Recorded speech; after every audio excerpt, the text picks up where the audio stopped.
That leads us to the next question when it comes to personal branding. And I don't mean your physical appearance. It's all to do with your resume at the end of the day. So what exactly do employers look out for when evaluating a resume? Because as I mentioned earlier, you need to create a powerful first impression that lasts in the mind of that HR practitioner who's sifting through this particular resumes to pick the best. So how do you create a lasting impression? Absolutely. So that is a good question, because visibility is an issue when it comes to, getting that job. You remember Nicholas has just mentioned that you send one job alert, you get 2,000 applicants. So what does that mean? It means you have to stand out out of all that noise. So I think when it comes to the issues of branding for the resume and CVs, there is need for you to be very intentional. And I'm happy that Victoria had already mentioned about that. Yeah. So you need to be intentional with your branding. You have to think about it. You see, while it's inevitable that you have to produce a document that is a summary of your career history and sometimes your qualifications, which is now the resume, it is not just an issue of putting words on paper. Yeah. I'm writing about my education, my primary school, and then a few skills, mention MS Word, what have you, then I submit it. You want to address the pain points of the employer. You want to first sit down before you even craft a resume. Number one, you want to sit down, understand the need of the person who has published that specific job. All right. And you can do that easily by doing a very targeted analysis of the job description that has been put or published out there. So think about, okay, what is the purpose for this role, for instance? And when you map that back to yourself, how do you reflect the core requirements of this job?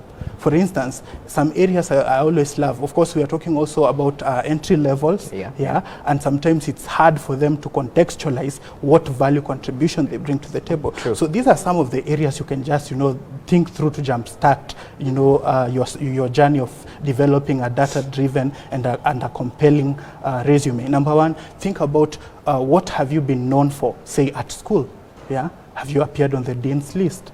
Have you participated in different volunteering,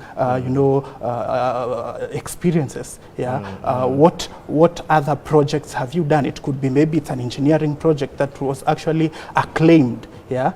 Probably in the process you even earned some sponsorship from a certain organization. Right. So those are the things, the small, quote unquote, small wins that you want to highlight at entry level. But of course at advanced levels we talk about contextualizing your KPIs, your scorecards, as well as thinking about what value contribution have I brought to the table. Because so the argument ceases to be about a list of daily job tasks I used to do, then it switches to what was my KPI and how did I perform in that, and therefore you want to contextualize your resume to speak only about your scorecard. Ideally, and that is what most people have never known as you progress on in career. Okay, so you need to be loud about your achievements. Absolutely. And don't take the step back in that. Yes. So Victoria, as we continue with this, and perhaps you can add up to what he's mentioned about evaluating a resume, insider information is equally quite important. If I'm targeting employment, let's say at Standard Group, I need to know my potential employer and the work culture and what they stand for. How do I go about this? Exactly, I love that question. Any organization has a history. The founder had some dream of becoming, one of the biggest companies in the world, and this is what he wanted to achieve, to have employees who would, flourish. So first, ensure that you understand the history of that company, why we started. Understand it so deeply, And most companies actually, when you come into the organization, they'll take you through a probation period where they're training this is why we started. There's a man called Toyota, he wanted to move from point A to B, and then he said, let me now build a car. Yeah. Understand that, it will help, it goes a long way. Because any, any department in the organization builds to this great idea that this founder has, anyone who comes in. So if you understand that, then we'll be in the same page. So you'll have even better ideas for us to make it even, better. Yeah. something about personal branding that I wanted to touch on, especially if you're just coming from a campus. Stop dancing on TikTok, honestly. Do things professionally. I'll check your TikTok, I'll check your Instagram and see you know, someone who had great potential. So social media plays a part in this? Plays a great role. Okay. A great role. And honestly, for me, I normally hire from social media. You know, even the people who come into Skills to Grow program, social media is one of the way, I mean, the main way that we come into the market. So it plays a great role. If you have a talent or passionate about dancing, you can still do it professionally, or other things that I see on social media.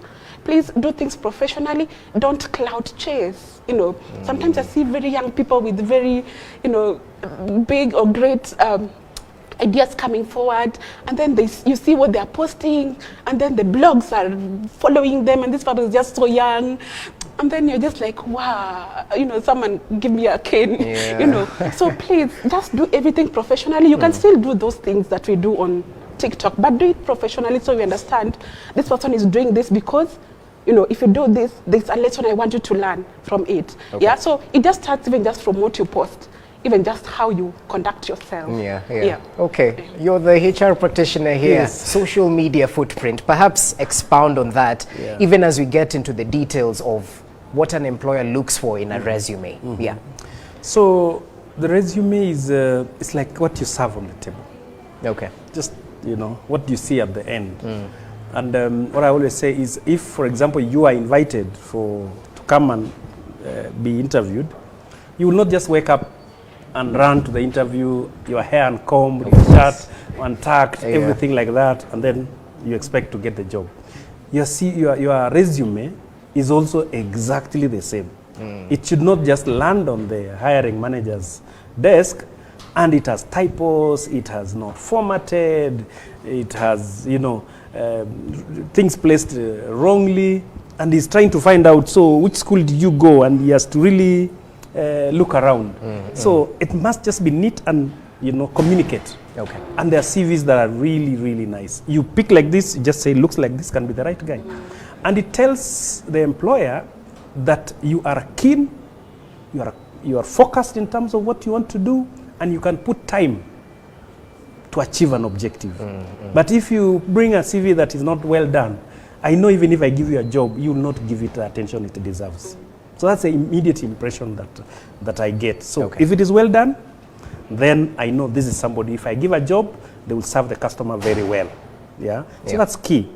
And then again, what you put on that CV, unfortunately, goes back to what I was saying earlier. You know, the skill sets, the volunteer jobs that you did, anything you've done, whether it's in church or any social activity, even if it's tree planting, feeding the less fortunate, you know, going to see people in the slum areas. That is a powerful thing in the CV, because I see a human being, I see a person who can come and really be a face of my organization to the customers. So can it represent that? That is very important. And what I say is be authentic.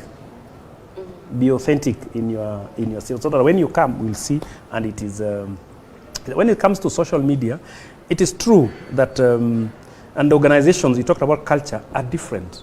There are organizations where you are not allowed to be in the office without a tie. Very, very formal. So you can imagine now when such a hiring manager, you have applied there and is looking at what your entire life is and what you will be when you come here, I will have a lot of trouble. So definitely you will not be shortlisted. But if it's an organization that is, you know, very informal, free, then it may be a good one. So that is why when you're looking for the organization to apply or where you want to work, and if that is your life, then look for an organization that will be able to build you in that sense. You will be able to get. But if you go to the other organizations that are too formal, then you will not find it interesting. Okay, that's well known.